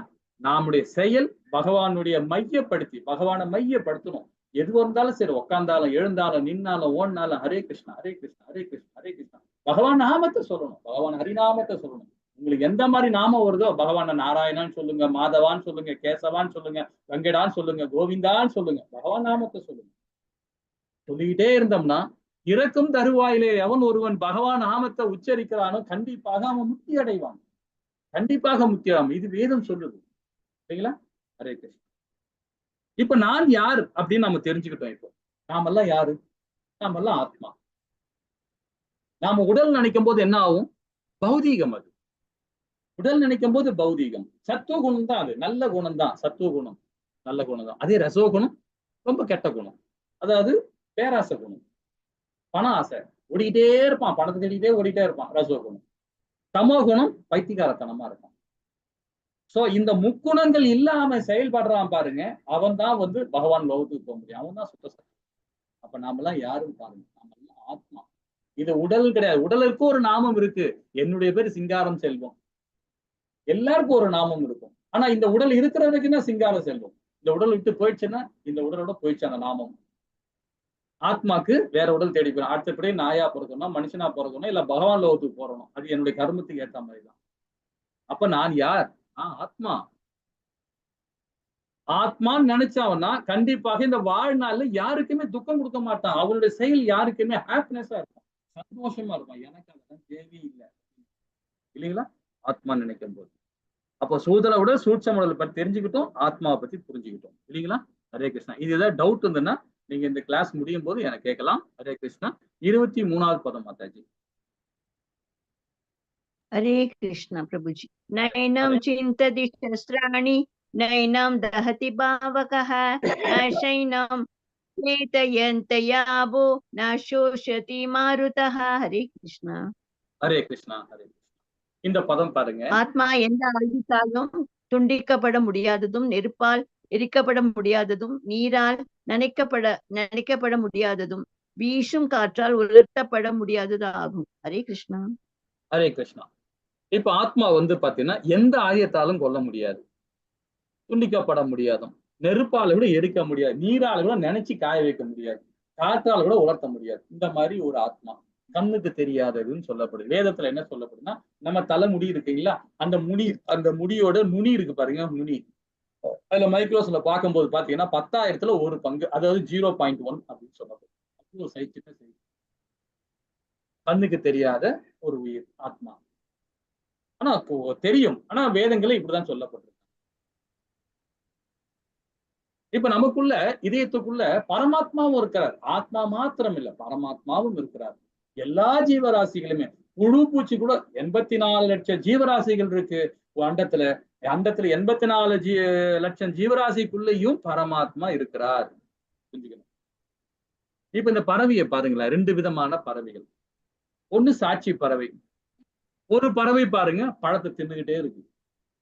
அது என்ன தின்னுது? பழத்தை தின்னுகிட்டே இருக்கு. இன்னொரு பறவை பாருங்க, அந்த பழத்தை தின்ற பறவையை பார்த்துட்டு இருக்கு. இன்னொரு பறவை. அது என்ன சொல்லப்படுது வேதம்னா, அது சாட்சி பறவைன்னு சொல்லுது. சாட்சி பறவை யாருன்னு பாத்தீங்கன்னா பரமாத்மா. இந்த பழம் தின்ற பறவை யாருன்னா ஆத்மா. ஆனா ஆத்மா சைலண்டா தான் இருக்கு, உள்ளுக்குள்ள சைலண்டா தான் இருக்கு, அது எதுவுமே செய்யாது. ஆனா நாம செய்யற செயல்னால ஆத்மா அனுபவிக்குது. இதை நல்லா புரிஞ்சுக்கணும். நம்ம செய்யற செயல்னால ஆத்மா அனுபவிக்குது. நம்ம என்ன இந்த படம் சொல்றது ஒரு பௌதிகமான படம். பௌதிகமான படம் அது பௌதிகமா என்னன்னா, இந்த பிரகிருதி. காற்றை நம்ம எடுக்கிறோம், சுவாசிக்கிறோம்னு வச்சுக்கலாம். காற்றை எவ்வளவு சுவாசிக்க முடியும்? நமக்கு என்ன தேவையோ அது மாத்திரம் தான் சுவாசிக்க முடியும். அதிகமா சுவாசம் என்ன ஆகும்? மூச்சு திணறோடும். காற்றே இல்லாத போச்சுன்னா நம்ம இறக்குற சூழ்நிலை வந்துடும். அப்போ இயற்கையை கூட நாம எப்படி எடுக்கணும்னு பாருங்க. நமக்கு என்ன தேவையோ அது மாத்திரம் தான் எடுக்கிறதுக்கு மாத்திரம்தான் இந்த உடலுக்கு உள்ள உரிமை இருக்கு. அதே மாதிரி நம்ம பணம் சம்பாதிக்கிறதோ, ஏதாவது ஒரு சமுதாயத்துல ஏதாவது பாக்குறோம், எது வந்தாலும் சரி, நமக்கு என்ன தேவையோ அது மாத்திரம் எடுக்கிறது மாத்திரம் தான் நமக்கு உரிமை இருக்கு. அதுக்கு மேல எடுத்தோம்னா கிரிமினல் ஆக்டிவிட்டி, அதாவது பாத்தீங்கன்னா திருடத்துக்கு சமம் சொல்லப்படுது. ஒரு 5 இட்லி எடுத்து சாப்பிடுவோம். நாம 5 இட்லி சாப்பிடலாம், அதுக்கு மேல இட்லி சாப்பிட்டா நம்ம என்ன ஆகும்? வயிறு உபாதையும் தான் வரும். நம்ம வீட்டுல 4 பேர் இருக்கிறாங்க, 4 பேருக்கு அம்மா என்ன பண்றாங்க? 4 இட்லி 5 இட்லி செஞ்சு வைக்கிறாங்க. ஒரு பக்கத்துல ஒரு பிளேட்ல ஒரு எக்ஸ்ட்ரா ஒரு இட்லி நம்ம எடுத்து சாப்பிட்டோம்னா பக்கத்து இட்லியோட, அதாவது நம்ம அண்ணனோ தம்பியோ அம்மாவோ அப்பாவோ யாரோட இட்லி எடுத்து நம்ம எக்ஸ்ட்ரா சாப்பிட்டோம். அப்ப அந்த ஆத்மாக்கு இட்லி இல்லை. அப்ப என்ன அர்த்தம்? இது அவனுடைய இட்லி நீ எடுத்து சாப்பிடுற, புடிங்கி சாப்பிடுற. இது ஒரு எக்ஸாம்பிள் தான் சொல்றேன். அதே மாதிரிதான் இயற்கை பிரகிருதியே நமக்கு என்ன தேவையோ அது மாத்திரம் எடுக்கிறதுக்கு மாத்திரம்தான் நமக்கு அதிகாரம் இருக்குன்னு சொல்ல. இது எல்லாமே சாட்சி பறவையாக இருந்து பகவான் நம்மளை பார்த்து கொண்டே இருக்கிறார்.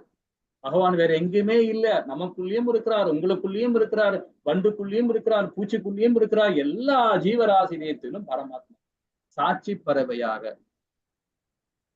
நல்லா புரிஞ்சுக்கணும். அதே அந்த அந்த ஆத்மா பகவானை உணர முடிஞ்சுதுன்னு வச்சுக்கலாம், இப்ப என்ன ஆகும்னு பாருங்க. அந்த ஆத்மா இந்த மாதிரி பௌதீக செயலை செய்யாது, ஆன்மீக செயல் மட்டும்தான். என்னுடைய கடமை என்ன, நான் பகவானுக்கு நித்திய சேவகன் செய்யும் ஆத்மா. ஆத்மா தான் செய்யும். பகவானுடைய அம்சம் அது, பகவானுடைய பிம்பம் அது, பகவானுடைய அங்கிருந்து வந்தது அது. பகவானுடைய என்ன சொல்லுவாங்க பாத்தீங்கன்னா, யோகமாயா சக்தியிலிருந்து தான் இந்த பகவானுடைய ஆத்மா அங்கிருந்து வந்தது. பகவானுடைய உட்புற சக்தியிலிருந்து வந்ததுதான் இந்த ஜீவாத்மா. ஆனா பகவானுடைய வெளிப்புற சக்தி தான் இந்த உடல். இதுவும் உடலும் பகவானுடைய தான். ஆனா இந்த உடல் அழியக்கூடிய உடல்ன்றார். இருக்கிற ஆத்மா அழியக்கூடிய உடல். அப்போ நமக்குள்ள பரமாத்மா இருந்து நம்ம எல்லா செயலையும் பார்த்து கொண்டே இருக்கிறார். அப்ப நம்ம எப்படிப்பட்ட காரியத்தை செய்யணும் பாருங்க. எல்லா செயலுமே பகவானுடைய மையப்படுத்தி நாம செயல்படணும். அகர்ம பணியில போனோம். அகர்ம பணி என்னன்னா, வேதங்களையும் சாஸ்திரங்களையும் சம்பிரதாயத்திலையும் என்ன சொல்லப்பட்டதோ அதை தான் நம்ம ஃபாலோ பண்றோம் தான் அகர்ம பணி.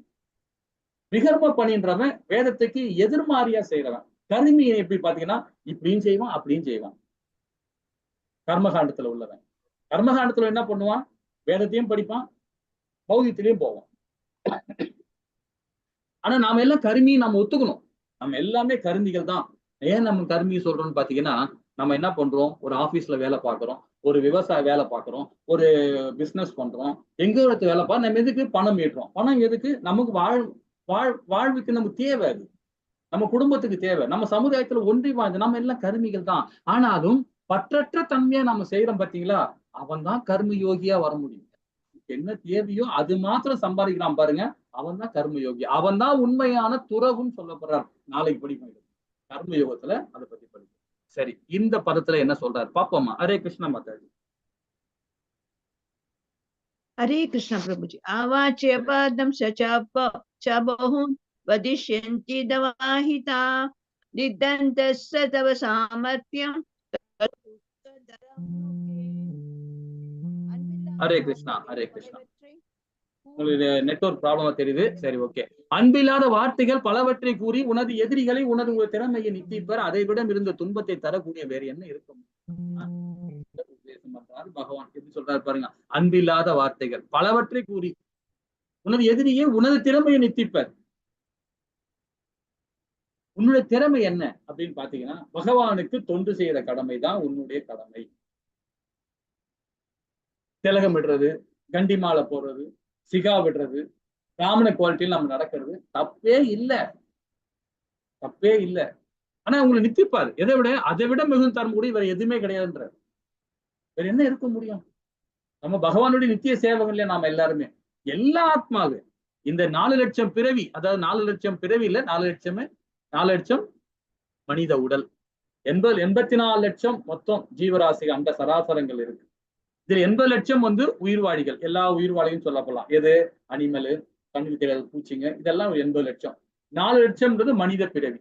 இந்த 4 லட்சம் மனித பிறவிக்கு பாத்தீங்கன்னா ஒரு நல்ல ஒரு உடல் கூட கிடைச்சிருக்கு.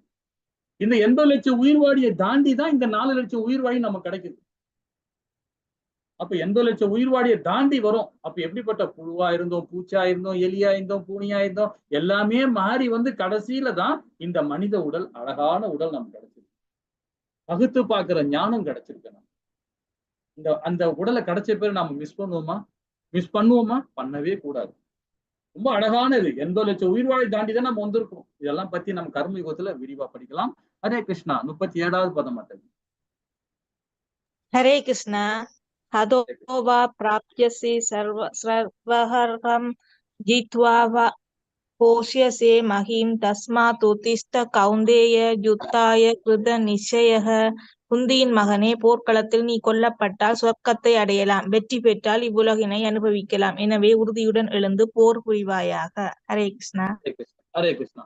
நேத்து நம்ம பார்த்தோமே 31, 20, 37வது பாதத்துல அர்ஜுனனுக்கு கொடுக்குற பதில் பகவான் கொடுக்குறாரு. இந்த பதம் மூலியமா என்ன கொடுக்குறாரு பாருங்க. குந்தி என் மகனே, போர்க்களத்தில் நீ கொல்லப்பட்டால் சொர்க்கத்தை அடையலாம்ன்றார். வெற்றி பெற்றால் இவ்வுலகை அனுபவிக்கலாம், எனவே உறுதியுடன் எழுந்து போர் புரிவாயாக என்றார். இப்ப இங்க வர்ணத்தை பத்தி சொல்ல வர. ஏன்னா அவன் வந்து அவனுடைய வர்ணம் பாருங்களேன், அவன் ஒரு சத்திரியன் இல்லைங்களா? அர்ஜுனும் ஒரு சத்திரியன். அவனுக்கு ஒரு கடமை இருக்கு. என்ன பண்ணணும்? நாட்டு மக்களுக்கு நன்மை செய்யற காரியமா அவன் செய்யணும். எதிர் நாட்டுக்காரங்க போர் பண்ண வந்தாங்கன்னா அவனை வேட்டை அடிக்கணும். அதே மாதிரி ரோடு போடுறது, நல்ல சுகாதாரமா தண்ணி கொடுக்கறதுக்கு, ஒரு கரண்ட் கொடுக்கறது, இந்த மாதிரி ஒரு விஷயங்கள்லாம் ஒரு ராஜா வந்து பண்ணி கொடுக்கணும். ஒரு சத்திரியனா இருக்கிற கடமை அவனுடைய கடமை அது. எதிர்நாட்டுக்காரன் வந்து அதர்ம காரியம் வந்து செய்ய ஆரம்பிச்சானா அவன் என்ன பண்ணும்? வேட்டை அடிக்கணும் அவனை. அதுதான் உன்னுடைய கடமை. அந்த கடமையை செய்யும் போது நீ இறந்துட்டாலும் சரி நீ சொர்க்கம்ன்றாரு. உன்னுடைய கடமையை நீ சரிவர செஞ்சினா நீ சொர்க்கம், இல்லைன்னா தப்பு, நரகம் தான் உனக்கு இல்லைங்களா? அவனுடைய கடமையை அவன் செய்யணும். இப்போ ஒரு பிராமணனோட கடமை என்ன? வேதம் படிக்கணும். அதே மாதிரி எல்லா சமுதாய மக்களுக்கும், பிராமணா இருந்தாலும் சரி, சத்திரனா இருந்தாலும் சரி, வைஷ்ணா இருந்தாலும் சண்டாளன புத்தியா இருந்தாலும் சரி, சூத்திரனா இருந்தாலும் சரி, யாரா இருந்து யாருடைய பிள்ளைகளுக்கும் எல்லாருக்குமே அவன் வந்து போதிக்கணும். அது அவனுடைய கடமை, ராமனோட கடமை. சத்திரனோட கடமை நாம சொல்லிட்டோம். சூத்திரனோட கடமை, வைஷ்ணனோட கடமை என்ன? அவரு விவசாயம் பார்க்கணும், கோமாதாவை பராமரிக்கணும், ஒரு விவசாயம் பார்க்கணும், வியாபாரம் பார்க்கணும், அவருடைய கடமை. சூத்திரனோட கடமை என்ன? அவர் எல்லா இடத்துலயும் வேலைக்கு போலாம், எல்லாத்துலயும் வேலை செய்யலாம் அவரு. ஆனா இந்த 4 வர்ணங்களுமே வந்து இதுக்கு அப்பாற்பட்ட ஒரு வர்ணம் இருக்கு. வர்ணம் சொல்றதோட சுத்த சத்துவன்னு சொல்லப்படுது.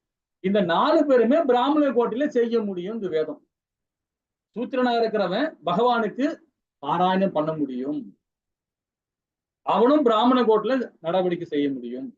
ஒரு வைஷ்ணவா இருக்கிறவனும் வியாபாரம் பார்க்கிறவனும் அவனுடைய கடமையை செஞ்சு பகவானுக்கு பக்தி கொடுத்தானா அவன் தான் பிராமணன், அவன் தான் உண்மையான துறவு, சத்திரன்னு மத்தான். இது வர்ணாச தர்மத்துல ரொம்ப அழகா கொடுக்குறாரு. இன்னும் விரிவா நம்ம இதை பத்தி படிக்கலாம். இப்போ உன்னுடைய கடமை என்ன? அந்த கடமையை நீ செய்யணும் இல்லையா? அந்த கடமையை செய்யலைன்னா கண்டிப்பாக வீழ்ச்சிதான் அடையக்கூடிய. அதுதான் பகவான் சொல்றாரு. ரொம்ப அழகா இந்த பதம் மூலியமா விளக்க. சரி, இந்த பதம் என்ன சொல்றது பாப்போமா? ஹரே கிருஷ்ணா மாதாஜி. हरे कृष्णा प्रभु। नेहा विक्रमनाशो हस्ति प्रदाय वायो न विद्यते स्वल्पम् अभ्यस्य धर्मस्य त्रायते महोद्भयात् முயற்சியில் குறைவோ இழைப்போ இல்லை, இவ்வழியில் சிறிது முன்னேற்றமும் மிக பயங்கரமான பயத்திலிருந்து ஒருவனை காக்கும். ஹரே கிருஷ்ணா பிரபுஜி. பிரணாம். ஹரே கிருஷ்ணா மாதாஜி. ஹரே கிருஷ்ணா. இம்முயற்சி அதாவது குறைவோ இழப்போ இல்லை என்றார். சிறிது முன்னேற்றமும் மிகப்பெரிய பயங்கரமான பயத்தில் ஒருவனை காக்கும்ன்றார். இது காரணம் என்னன்னு பாருங்களேன். இப்போ இந்த படத்துல, இந்த பிக்சர்ல பாருங்க, அனுமார் இருக்கார். அவர் என்ன பண்றார்? அவர் வால்ல தீ வச்சுட்டாங்க லங்கையில. தீ வச்சோன்னு அவர் என்ன பண்ணார்? லங்கையே அடிச்சார். நிறைய வீடுகளை நாசம் பண்ணார், காட்டை நாசம் பண்ணார், ராஜ்யத்தை நாசம் பண்ணார். ஏன் பண்ணார்? ஆனா பொத்தாம் மதிப்பா பாத்தீங்கன்னா அவர் செஞ்ச காரியம் அதர்ம காரியம்தான், ஒத்துக்கலாம், அதர்ம காரியம்தான். ஆனா அவர் செஞ்ச செயல் அதர்ம காரியமா இருக்கலாம். ஆனா அவர் தர்மத்துக்காக தான் அந்த காரியத்தை செஞ்சார், தர்மத்துக்காக தான் செஞ்சார் இல்லைங்களா? ராமபிரான் சொன்னது, அவர் என்ன சொன்னாரோ அதை அவரு கரெக்டா ஃபாலோ பண்ணார். இப்போ ஒரு மேல இன்னொரு எலியை பாருங்களேன். அந்த எலி வந்து அதுக்குள்ளேயே பரமாத்மா இருக்கு, அதுவும் ஒரு ஆத்மா தான், எலியும் ஒரு ஆத்மா தான். ஆனா நம்ம அது கொல்லணுமா? கொல்லக்கூடாது. ஆனா நம்ம வீட்டுக்குள்ள வந்தா சித்திரவதை பண்ணும் நம்மள. நம்ம வீட்டுக்குள்ள வந்துச்சுன்னா நிறைய ப்ராப்ளம் பண்ணிக்கிட்டே இருக்கும், நோயை உண்டாக்கும், நிறைய பிரச்சனைகளை உண்டாக்கத்தான் செய்யும். அது நம்ம மேல உள்ள ஃபால்ட், எலி மேல ஃபால்ட் கிடையாது. எலிமை ஏன் உள்ள வருது? நம்ம சுகாதாரமா இல்லை, அதனால உள்ள வருது. அது வந்தாலும் நம்ம என்ன பண்ணணும்? கொல்லக்கூடாது. அதை ஒரு கூண்டு பிடிச்சி அதுக்கு ஒரு படம் வச்சு கொண்டு போய் பிடிச்சி எடுத்துன்னு போய் எங்கேயாவதுல போய் ஒதுக்குப்புறமா போட்டு வந்துடணும் இல்லைங்களா? அது மாதிரி அதை செய்யணும். எந்த ஒரு உயிரினத்தையும் நம்ம கொல்லக்கூடாது. இங்க பகவான் ஆஞ்சநேயர் என்ன செய்யறாரு பாத்தீங்கன்னா, வால்ல தீ வச்ச உடனே அது எல்லாத்தையும் நாசம் பண்ணும். ஆனா நாசம் பண்றதுலயும் பாத்தீங்கன்னா அதர்மவாதிகளை தான் அவர் பண்றாரு, அதர்மவாதிகளை தான் அவர் கொள்றாரு. அவர் அதர்மவாதி தான் அந்த பாவகரமான காரியம் செய்யறார். அதுதான் சொல்றாரு, இம்முயற்சியில் குறைவோ இழப்போ இல்லை, இவ்வழியில் சிறிது முன்னேற்றம் மிக பயங்கரமான பயத்தில் ஒருவனை காக்கும்ன்றார். அர்ஜுனா நீ கவலைப்படாத, எதிர்த்தாப்புல இருக்க உன்னை மாமா இருந்தாலும் சரி, உன்னுடைய தாத்தா இருந்தாலும் சரி, உன் அண்ணன் இருந்தாலும் சரி, நீ உடலால பார்க்காதே, அந்த ஆத்மாவுக்கு விடுதலை கொடுன்றார் பகவான். விடுதலை கொடு. ஏன்னா பீஷ்மர் பாத்தீங்கன்னா பாவம் பண்றாரா அப்படின்றார். கர்ணன் பாவம் பண்றான்டா, துரியோதனன் பாவம் பண்றான்டா, அவன் பாவத்துல இருந்து அவன் முக்தி கொடுறா அப்படின்றார் பகவான் சொல்றாரு. ஏன்னா இன்னும் அந்த உடலை வச்சுட்டு அவன் பாவம் பண்ணிட்டே இருந்தான்னா அடுத்த பிறவி அவனுக்கு வேற மாதிரி கிடைக்கண்டா, அதுக்கு முக்தி கொடுறா, அவனுக்கு உன் கடமையை நீ சரிவர செய்டா. ஹரே கிருஷ்ணா. இப்போ வர்ணாச தர்மத்தை பத்தி இந்த பதம் மூலியமா 47 பதம் மூலியமா படிக்கலாம். ஹரே கிருஷ்ணா மாதாஜி.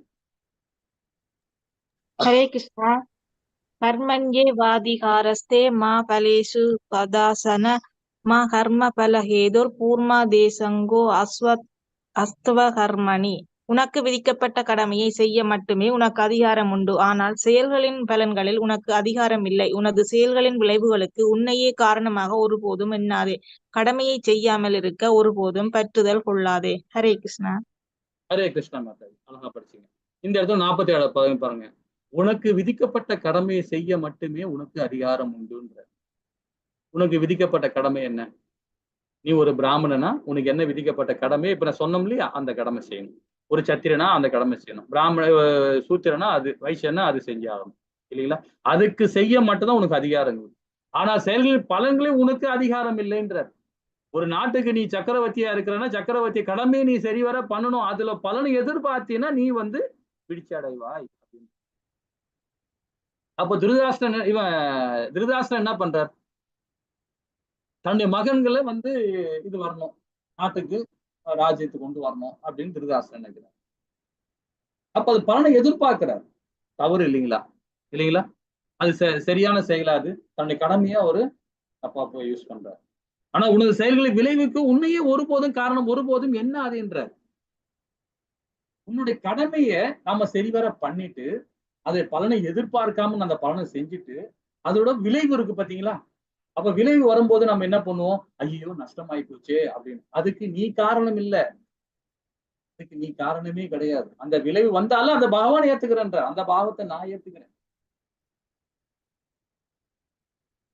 உன்னையே காரணம் ஒருபோதும் எண்ணாதே, கடமையை செய்யாமல் இருக்க ஒருபோதும் பற்றுதல் கொள்ளாதேன்ற. இப்ப சில பேர் கோவிலுக்கு போய் என்ன பண்ணுவாங்க? விழுந்து விழுந்து கும்பிடுவாங்க. என் பிள்ளைக்கு கல்யாணம் பண்ணி கொடு, என் பிள்ளைக்கு இப்ப நல்ல வரம் கொடுக்கணும், நல்ல கல்யாணம், இது நல்ல வீடு வாசல் வாங்கணும், நல்லா படிக்கணும், அப்படி இப்படி முறையிடுவாங்க. தப்பு இல்லை, தப்பு இல்லை.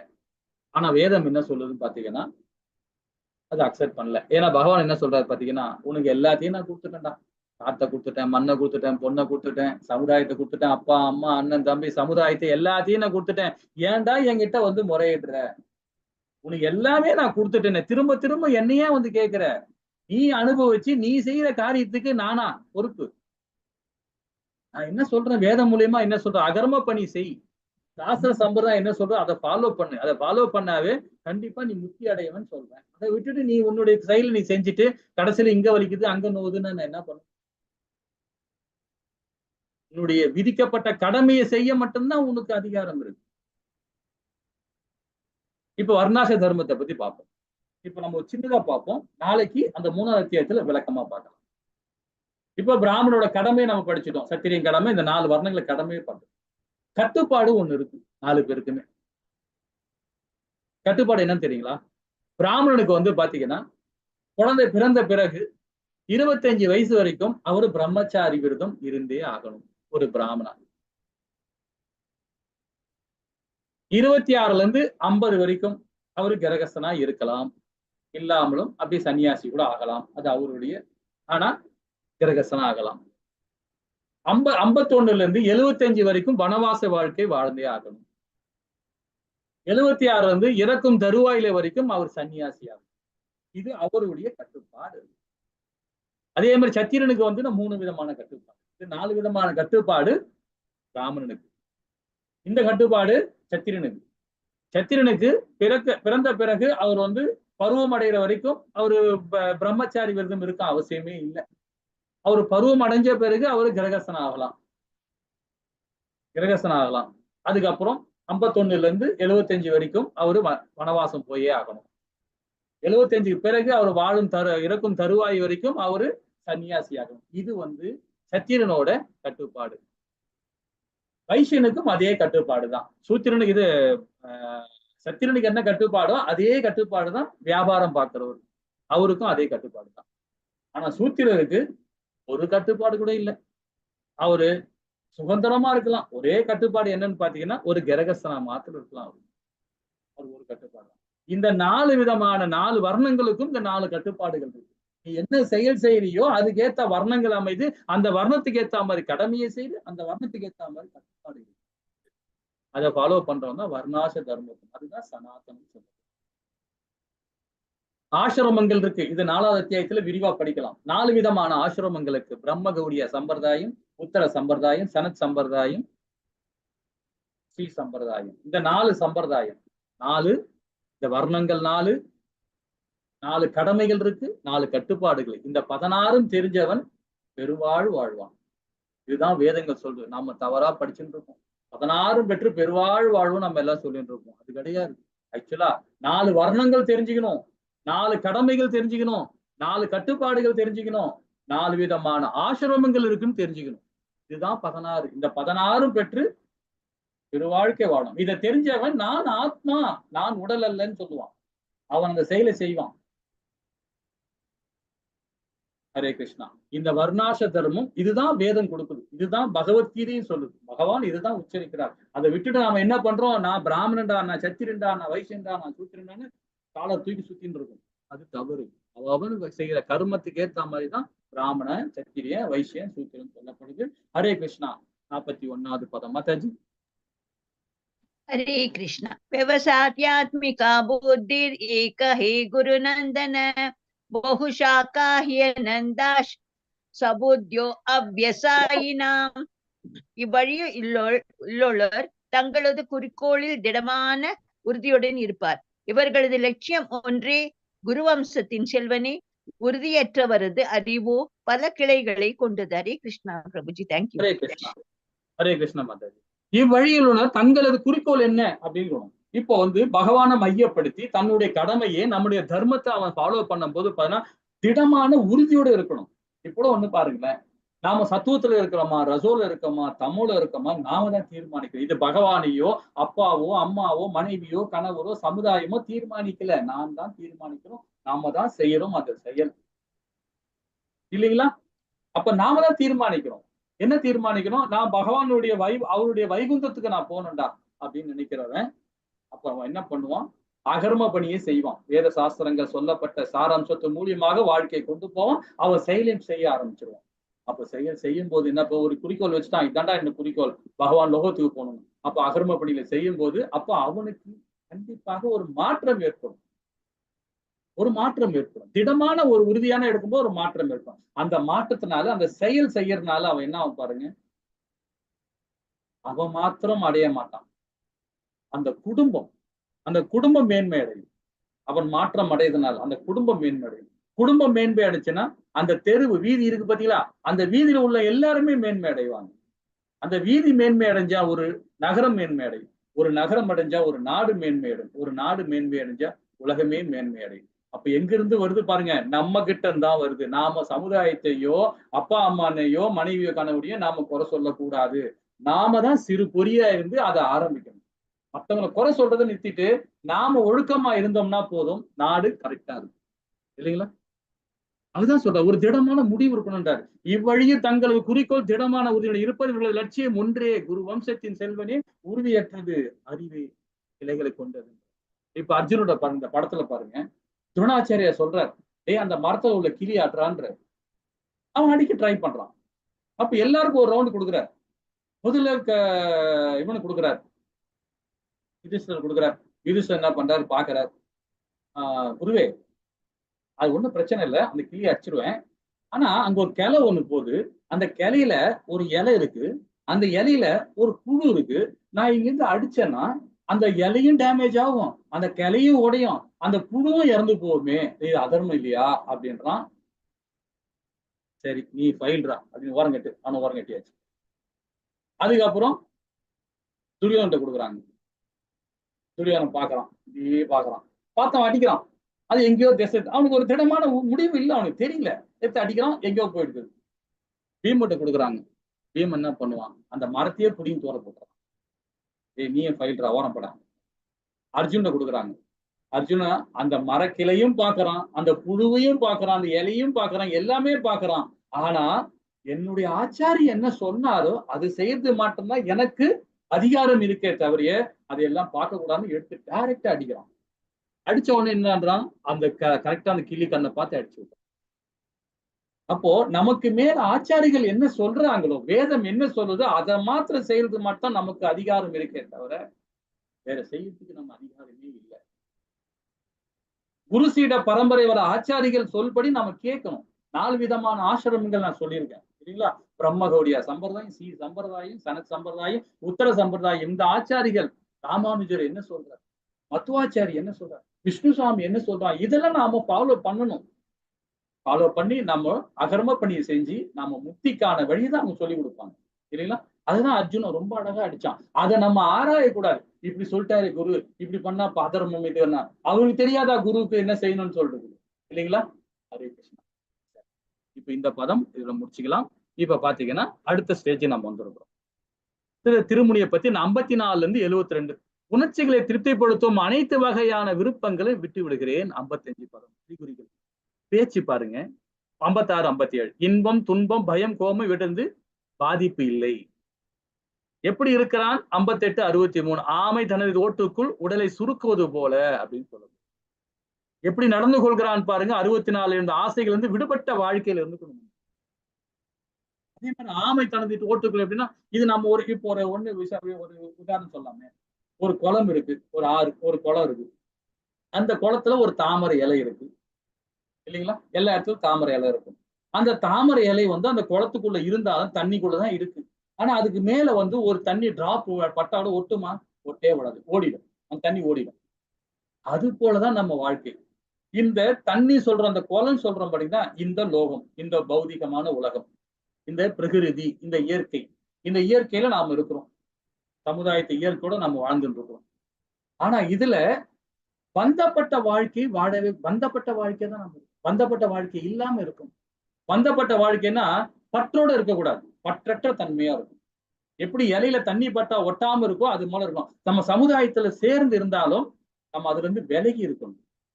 சமுதாயத்துல சேர்ந்து இருந்தாலும் விலகி இருக்கணும். சமுதாயம் என்ன சொல்றதுன்னு பாத்தீங்கன்னா, சட்ட திட்டங்கள் என்ன சொல்றதோ அதை ஃபாலோ பண்ண சொல்றது. அதை ஃபாலோ பண்ணு, அதை ஃபாலோ பண்ணு. ஆனா உன்னுடைய கடமை என்னையோ அதை கரெக்டா வச்சு ஃபாலோ பண்ணு இல்லைங்களா? இப்ப கவர்மெண்ட்ல ஒரு சட்டம் போடுறாங்கன்னா சட்டத்தை நீ அது சார்ந்துதானே இருந்தாகணும். அதான் உன்னுடைய கடமை. அதை விட்டு நீ விலகி போயிட்டேன்னா அப்போ அதர்மத்துல நீ போயிட்டேன்னு இல்லைங்களா? கவர்மெண்ட் கரெக்டா கப்பம் கட்டணும், வரி கட்டணும். வரி கட்டினாதான் நமக்கு கிடைக்கும். அவன் தப்பு பண்றான், தப்பு பண்ணல, அரசியல்வாதி தப்பு பண்றான், அதை பண்ணி நீ கவலைப்படவே படாத. உன்னுடைய கடமை நீ சரிவர பண்ணா உன் ஆத்மா தூய்மை அடையும். அதை விட்டு கவர்மெண்ட் தப்பா பண்ணுது, இது பண்ணுது, அது பண்ணுது, இது பண்ணுது, நாம தவறுதவறா போனோம்னா நாமும் தப்பு தான் நடக்கும். இதை பத்தி ரொம்ப அழகா தான் சரி. இந்த 55வது பதம் என்ன சொல்லுது பாப்போமா? ரொம்ப அழகா பகவான் இதுல கொடுக்க போறார். ஹரே கிருஷ்ணா மாதாஜி. हरे कृष्ण। श्री भगवान वाच प्रजाहति यदा कामान् सर्वान् पार्थ मनोहतान् आत्मन्येवात्मन दुष्टः स्थित प्रज्ञस्तदोच्यते. புருஷோத்தமராகிய முழுமுதற் கடவுள் கூறினார், பார்த்தனே, எப்போது ஒருவன் தமது மனக்கற்பனையினால் எழும் புலனுணர்ச்சிக்கான எல்லா ஆசைகளையும் துறந்து தூய்மையடைந்த மனதுடன் தன்னில் திருப்தி அடைகின்றானோ அப்போது அவன் தெய்வீக உணர்வில் நிலை பெற்றவனாக அறியப்படுகின்றான். ஹரே கிருஷ்ணா. ஹரே கிருஷ்ணா. அதாவது இங்க என்ன சொல்றாரு பாருங்க, பகவான் ரொம்ப அழகா சொல்றாரு. பார்த்தனே, எப்பொழுதும் ஒருவன் தனது, அதாவது நமது மன கற்பனை, மனம்ன்றது ஒரு குரங்குங்க. அது சொல் பச்சு கேட்கவே கூடாது. நம்ம சில பேர் சொல்லுவோம், நான் மனசாட்சியோட செய்யறேன். மனசாட்சி என்ன சொல்லுவோம்? இன்பம் துன்பத்தை பற்றி தான் கவலைப்படும். அது இன்பம் வந்தா ஒரே குஜாலமா இருப்பார், அதே துன்பம் வந்தா சோகமா போய் ஒரு மூட்ல போய் உட்காந்துருப்பார். அதுதான் மனசு. உடல் பாத்தீங்கன்னா உடலால செய்யற காரியம் என்ன கொடுக்கும்? சந்தோஷத்தை கொடுக்கும். அடுத்த நேரம் துக்கத்தையும் கொடுக்கும் உடல்.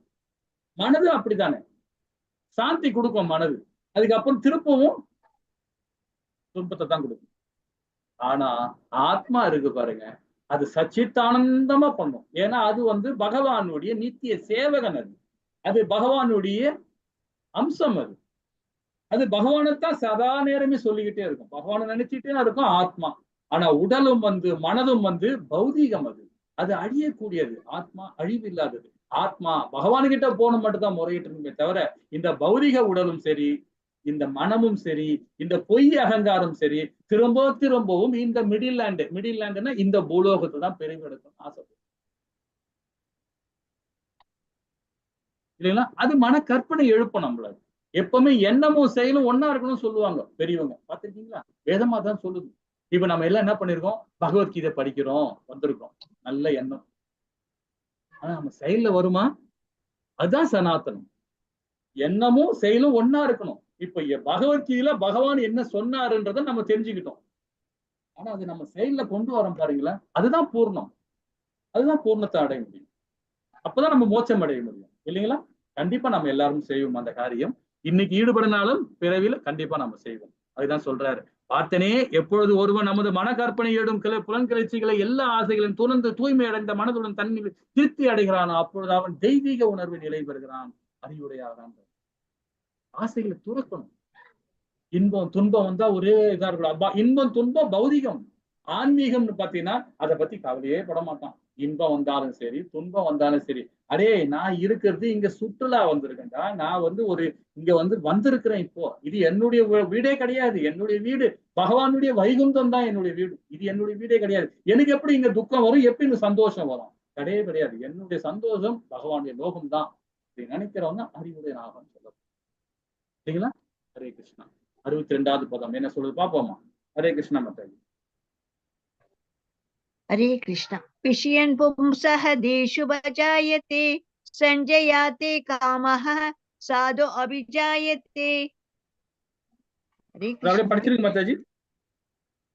அழகு பொருள்களை மனிதன் அதன் மேல் ஈர்த்து கொள்கிறான். அதிலும் இருந்து காமமும் அதிலிருந்து கோபமும் வருகின்றன. ஹரே கிருஷ்ணா. என்ன மாதாஜி படிச்சீங்க? ஹரே கிருஷ்ணா. எனக்கு இதுல தெரியல. அறதான் தெரியும். ஸ்லைடுக்கு புக்ல படிக்கலையா? சரி, ஓகே ஓகே ஓகே. அதாவது புலனோக்கு பொருட்களை சிந்திப்பதால் இல்லைங்களா? ஒரு தப்பா படிச்சிருக்கணும். 62 இல்லையா நம்ம பார்க்க போறது? 62 தான். 62 இல்லையா? சரி. புலனோக்கு பொருட்களை சிந்திப்பதால் மனிதன் அதன் மேல் பற்றுதல் வளர்த்துக் கொள்கிறான். அந்த பற்றில இருந்து காமமும் காமத்தின் கோபமும் தோன்றுகிறது. ஸ்லைடு தப்பா இருக்கு, சரியா இல்ல. இப்போ காமத்தை பத்தி பகவான் கொடுக்கிறார். இது கர்மயோகத்துல நம்ம விரிவா படிக்கலாம் நாளைக்கு. இன்னும் இருந்தாலும் இன்னைக்கு ரொம்ப தெளிவா படிக்கலாம். இப்போ பற்றுதல்னால இப்போ ஒரு எக்ஸாம்பிள் சொல்லலாம் பாத்தீங்களா? ஒரு கடைக்கு போறோம். ஒரு கடைக்கு போய் ஒரு சேலை வாங்குறோம், இல்ல ஒரு பேண்ட் ஷர்ட் எடுக்க போறோம். ஏன்னா பக்கத்து வீட்டுக்காரனோ இல்ல நம்ம எதிர்த்தாப்புல உள்ளவரோ யாரோ ஒரு ஆளு ஒரு பேண்ட் ஷர்ட்டோ ஒரு சேலையோ நல்லா அழகா கட்டிட்டு இருக்காங்க, நல்லா இருக்கு. அப்போ அந்த சேலை மேல நமக்கு ஒரு பற்று வந்துச்சு. அப்ப அந்த சேலை மேல பற்று வந்த பிறகு நம்ம என்ன பண்ணுவோம்? அந்த சேலை நல்லா இருக்கு இல்லையா, ஒரு கடையில போய் வாங்க போலாம் அப்படின்னு சொல்லிட்டு பணத்தை எடுத்துன்னு கடைக்கு போறோம். கடைக்கு போன இடத்துல அப்போ பற்றுதல் போச்சு. அப்ப அது பேர் என்னன்னு சொல்லுவாங்க தெரியுங்களா? மோகம். அந்த புடவை மேல மோகம் வந்துச்சு. அந்த மோகத்தினால நம்ம என்ன பண்றோம்? கடையில போறோம், வியாபாரிகிட்ட கேட்கிறோம், ஐயா இந்த புடவை சரிங்க எடுத்துங்க, ஒண்ணும் பிரச்சனை இல்லை அப்படின்னு. அதுக்குள்ள பணம் எல்லாம் கட்ட போறோம். அந்த நேரத்துல ஏற்கனவே அந்த கடையில உள்ள இன்னொருத்தன் அந்த சேலையை எடுத்து வச்சிருக்கிறான். அதனால என்னுடைய சேலைப்பா இது, எப்படி நாங்க ஏற்கனவே பணம் கட்டிட்டு இந்த பில்லுட்டு பாருன்றான். அப்போ உங்களுக்கு என்ன மாதிரி இருக்கும்? அந்த சேலையை வாங்க வந்தேன், நல்ல சேலையா நல்ல மாதிரி பார்த்திருக்கேன், அதுக்கே வந்தேன் நானு, கடைசி இந்த சேலை கிடைக்கலையே, நான் அப்ப என்ன ஆகுறோம்? ஏக்கம் வர ஆரம்பிச்சோம். அப்போ மோகம் என்ன ஆகும் பாருங்க, காமமா உருவாகும், கன்வெர்ட் ஆகும், அப்படியே கன்வெர்ட் ஆகும். அப்போ அந்த காமம் வந்த பிறகு என்ன ஆகும் பாருங்க, ஒரு மாதிரி ஒரு வெறித்தனமான ஒரு குணம் வந்து கோபம் வர ஆரம்பிச்சிடும். நம்ம கஷ்டப்பட்டு சேலை எடுக்க வந்தோம், கடைசியில் அந்த சேலை கிடைக்காம போச்சே அப்படின்ட்டு நம்ம என்ன பண்ணுவோம்? கோபம் வர மாதிரி. கோபம் வரும்போது நாம என்ன பண்ணுவோம்? தன்னிலை இழக்கிறோம். தன்னிலையை நாம இழக்கிறோம். தன்னிலை இழக்கும் போது நாம என்ன ஆகிறோம் பாருங்க, கடைசியில வீழ்ச்சி அடையும். இது சயின்ஸ் நிறைய சொல்லுது. ஏன்னா 2வது லெவல்ல வாங்க, லெவல் 2ல வரும்போது நம்ம இன்னும் விரிவா படிக்கலாம், ரொம்ப அழகா படிக்கலாம். அப்ப தன்னிலை வரும்போது நாம என்ன பண்ணோம்? தன்னிலை இழக்கும் போது நாம என்ன ஆகிறோம்? கண்டிப்பாக வீழ்ச்சி அடைகிறோம். இதை பார்த்து ரொம்ப அழகா சொல்லப்பட்டிருக்காங்க. 63வது பதம் என்ன சொல்றாங்க பார்க்கலாம். ஹரே கிருஷ்ண மாதாஜி. ஹரே கிருஷ்ண பிரபுஜி. அப்படிங்க, படிங்க மணியாச்சி. படிங்க மாதாஜி. हरे कृष्ण क्रोधात् भवति सम्मोह सम्मोहात् स्मृति विभ्रमः स्मृति भ्रंशात् बुद्धिनाशो बुद्धिनाशात् பிரணஸ்யதி. கோபத்திலிருந்து பூரண மயக்கமும் மயக்கத்தினால் நினைவு நிலை இழப்பும் ஏற்படுகின்றன. நினைவு குழம்புவதால் அறிவு இழக்கப்படுகின்றது. அறிவு இழக்கப்பட்டவுடன் ஒருவன் மீண்டும் ஜட வாழ்க்கையில் வீழ்கின்றான். ஹரே கிருஷ்ணா. ஹரே கிருஷ்ணா. இப்ப கோபத்துல என்ன பாருங்க, பூர்ண மயக்கம் ஏற்படுது. அந்த பூர்ண மயக்கம் வரும்போது என்ன பண்றான், அவனுடைய மெமரி பவர் எல்லாமே இழக்கான், தன்னை இழந்துடுறான், தன் நிலையிலிருந்து இழந்துடுறான். இழந்த போது என்ன பண்றான் பாருங்க, குழப்பம் ஏற்படும், அந்த அறிவு இழக்கும். அப்போ நாம காலையில எழுந்து பகவானுக்கு பக்தி கொடுத்து பகவானுக்கு பிரசாதம் ரெடி பண்ணி அவருக்கு நெய்வேத்தியம் பண்ணி நம்ம எல்லா வேலையும் பண்ணிட்டு ஆபீஸுக்கு வந்த பிறகு நமக்கு இன்னைக்கு ஒரு 1000 ரூபாய் கிடைக்குன்னு வந்தோமே, கடைசியில அந்த 1000 ரூபாய் கிடைக்கலையே அப்படின்னா கோவம் வந்தவொடனே நம்ம என்ன பண்ணுவோம், நேரா வீட்டுக்கு வருவோம். வீட்டுல வந்து வீட்டுக்கு வரும்போதே ரோட்ல போறவனே வரவனுக்கு போனோம்னா ஒரு மாதிரி சண்டை போட்டுக்கிட்டே வருவோம். கோவமா வரும் இல்லையா, அந்த டென்ஷன் இருந்துகிட்டே இருக்கும். வீட்டுல வந்து என்ன பண்ணுவோம், மனைவி கிட்டயோ பிள்ளைகள்கிட்டயோ எல்லார்கிட்டையும் வந்து மூஞ்ச காட்டிக்கிட்டு சிரிச்சு ஒரு மாதிரியே சிரிச்சுன்னு இருக்கும். அப்ப என்ன ஆகும்னு பாருங்க, நிறைய பிரச்சனைகள் வர ஆரம்பிச்சிடும். நமக்கு என்ன கிடைக்குமோ அது கிடைக்கும் இல்லைங்களா. காலையில நாம என்ன மாதிரி நெய்வேத்தியம் பண்ணோம், என்ன மாதிரி பகவானுக்கு பிரசாதம் பண்ணோம், என்ன மாதிரி எல்லாம் செஞ்சோம், என்ன மாதிரி ஸ்லோகம் எல்லாம் படிச்சோம், கடைசியில என்ன ஆச்சு பாருங்க, திருப்பி ஜட வாழ்க்கையில நம்ம விழுந்துரும், பௌதிகமான வாழ்க்கையில இருக்கக்கூடாது இல்லைங்களா. பற்றற்ற தன்மையா நாம செயல்படும் இல்லைங்களா. ஹரே கிருஷ்ணா. இப்போ அதுதான் சொல்லப்படுது பாருங்க, புலன் பொருட்களில் ஒரு பொருள் மேலேயோ ஒரு உயிர் மேலேயோ நாம பற்றுதல் இணைப்பு இருக்கும் போது காமம் உருவாகுது. அந்த காமம் சொல்லும் போது நம்ம கோபத்தினால மயக்கம், நினைவு குழம்பு நிலை, அறிவு இழப்பு, வீழ்ச்சி அடையும். இந்த சுயற்சியில நம்ம மாட்டிக்கவே கூடாது. அப்போ நாம என்ன பண்ணோம், பாக்குறது, பேசுறது, படுக்கிறது, தூங்குறது, எதுவா இருந்தாலும் சரி பகவானை மையப்படுத்தி நம்ம செயல்படுறோம் இல்லைங்களா. ஹரே கிருஷ்ணா. இந்த அத்தியாயம் இதோட முடிக்கிறோம். ஹரே கிருஷ்ணா. என்னென்ன படிச்சோன்றது படிப்போமா. இரக்கம் போன அத்தியாயத்துல 1வது அத்தியாயத்துல படிச்சது இரக்கத்தை பற்றி அர்ஜுனன் கவலைப்பட்டார் இல்லையா. பகவான் 11ல இருந்து 30 வரைக்கும் நான் உடல் அல்ல அந்த சாராம்சம் மூலியமாக பகவான் நமக்கு ஆத்ம தத்துவத்தை ரொம்ப அழகாக விளக்கினார் இல்லைங்களா. இன்பன்மை 31, 37 அது வரைக்கும் சொர்க்கம் அல்லது ராஜ்யம், உன்னுடைய கடமையை மாத்திரம் செய், இதுல நீ இறந்தாலும் சரி சொர்க்கம் போவ, இறக்கலைன்னா உனக்கு ராஜ்யம் கிடைக்கும்டா, உன்னுடைய கடமைடாது அப்படின்னு சொல்றார். அர்ஜுனனுக்கு உபதேசம் பண்றார். பாவ செயல் நேற்று படிச்சோம் இல்லையா, பாவமா இருக்கு எனக்கு, ஏன் கொல்லணும் அவங்களே அப்படின்னு நினைக்கிறா இல்லையா. பக்தியோடு செயல்படு, பாவமே இல்லை, உன் கடமையை செய், நீ உன் தாத்தாவையோ உன் அண்ணனையோ கொல்லு, பிரச்சனை இல்லை, ஏன்னா அந்த பாவத்துல இருந்து அவனுக்கு முத்திய கூட்டுறா அர்ஜுனா அப்படின்றாங்க. பக்தியோடு செய்யும் போது பாவமே இல்லைன்றார்.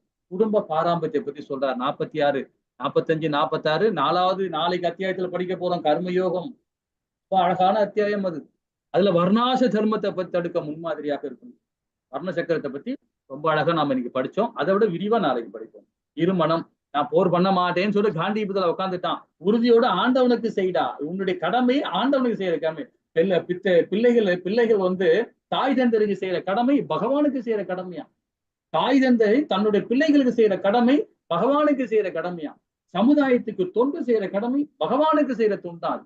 அப்போ உன்னுடைய கடமை எப்படி செய்யணும் பாருங்க, அகர்ம வழியில செய்யணும் அழகா சொல்றார். ஹரே கிருஷ்ணா. இதோட இந்த கிளாஸ் நிறுத்திப்போம். வாஞ்ச கல்பத்தராய கிருப சிந்து ஏவச பதனானாம் பாவனி வைஷ்ணவியோ நமோ நமக. ஜெய் ஸ்ரீ கிருஷ்ணா சைத்தன்யா பிரபு நித்யானந்த ஸ்ரீ அத்வைச கதாதார சேவாசாதி கௌரபாக்த விருந்தகி ஜெய். ஹரே கிருஷ்ணா கிருஷ்ண கிருஷ்ண ஹரி ஹரி ஹரி ராம ராம ராம ஹரி ஹரி. ஓம் ஹரே கிருஷ்ணா. ஏதாவது டவுட் இருந்தா கேட்கலாம். ஹரே கிருஷ்ணா.